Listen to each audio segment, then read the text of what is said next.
Welcome guys, আমি জিয়াদ আহমেদ আকাশ চলে আসলাম আমার একটি ভিডিও নিয়ে। সেটা হচ্ছে রক্তবীজ ট্যুর অফিসিয়াল ট্রেলার অলরেডি চলে আসছে। আর আমি একটু দেরি করে ফেললাম কারণ অন্যান্য কারণে এখন সময় একটু কম পাওয়া যাচ্ছে। যাই হোক, তারপরও চলে আসলাম, দেখবো ট্রেলারটা। তো চলো দেখে ফেলি ট্রেলারটা। আর যে চ্যানেল থেকে ট্রেলারটি মানে নিয়েছি আমরা ভিডিওটি, সেটা হচ্ছে উইন্ডোজ চ্যানেল থেকেই নেওয়া হয়েছে। আর চ্যানেলের লিঙ্ক আর ভিডিও সোর্স লিঙ্ক আমি অবশ্যই দিয়ে দেবো আমার ডিসক্রিপশনে, তোমরা চাইলে চেক করতে পারো।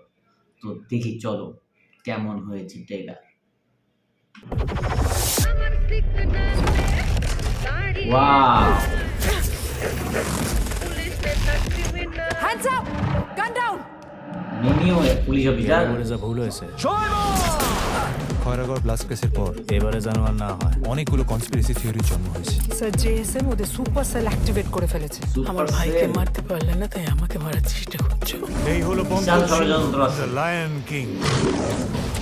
শুধুই কি ওনাকে মারতে চেয়েছিল নাকি তার সাথে সাথে অন্য কাউকে? মাননীয় প্রধানমন্ত্রী সুলতানা আচ্ছা আচ্ছা, আমাদের দেশের মানুষ আমায় মারবে, বাংলাদেশের মনে হচ্ছে না প্রধানমন্ত্রী। সমস্ত প্ল্যানিং বাংলাদেশের মাটিতে।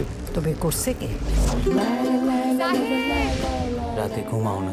আপনার ওই দুইটা চোখ ঘুমোতে দায় কই?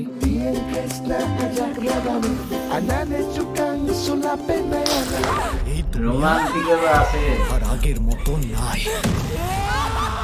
সব দেশের নেতা খুনি, আপনার দেশের নেতা, আমার দেশের নেতা নিজেদের স্বার্থের জন্য নিরপরাধদের মারে।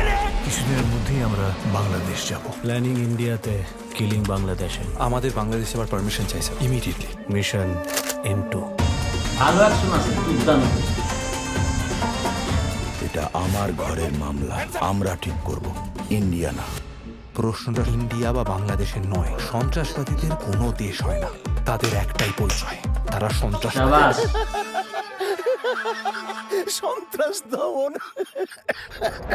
স্যার, হাত করার যেরকম হাতকে ছাড়া চলে না, তেমনি আমারও আপনাকে ছাড়া চলে না। এখন তো আমরা সত্যিকারেরই হয়ে গেলাম পার্টনার্স ইন ক্রাইম। জঙ্গলে অনেকেই থাকে, কিন্তু রাজা একটাই, Singh, Pankaj Singh. Bond, James bond.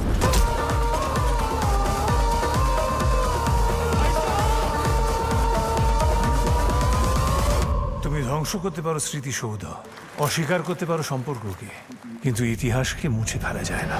Right.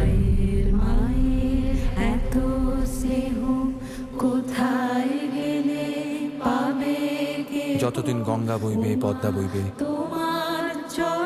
Bharat Bangladesh একসাথেই রইবে। শাবাশ। আমি হারতে আসিনি পঙ্কজ সিনহা, হয় জিতবো নয় মরবো।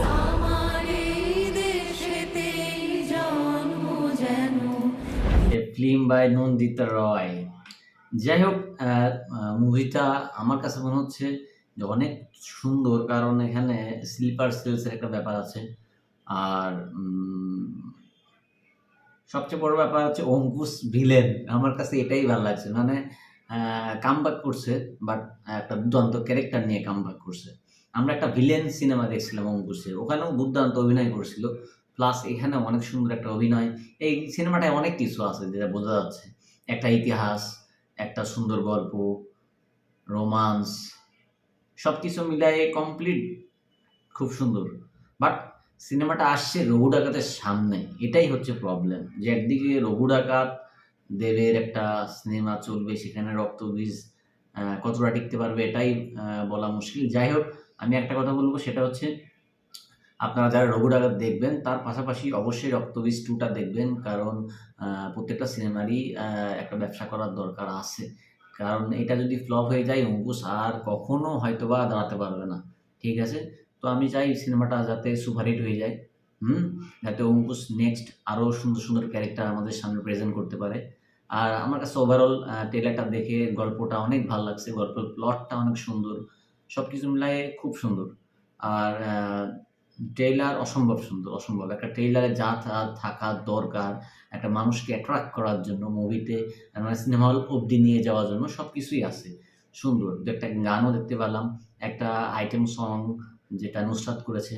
হ্যাঁ, অর্ডার সারা বর্ডার পার করতে শোনা। যাই হোক, গানটা চাইছিলাম রিয়াকশন করতে, কিন্তু গানটা আমার কাছে অতটা ওরকম লাগেনি, তাই আমি করি নাই। যাই হোক, আমার কাছে সিনেমাটার প্লটটা অনেক সুন্দর লাগছে।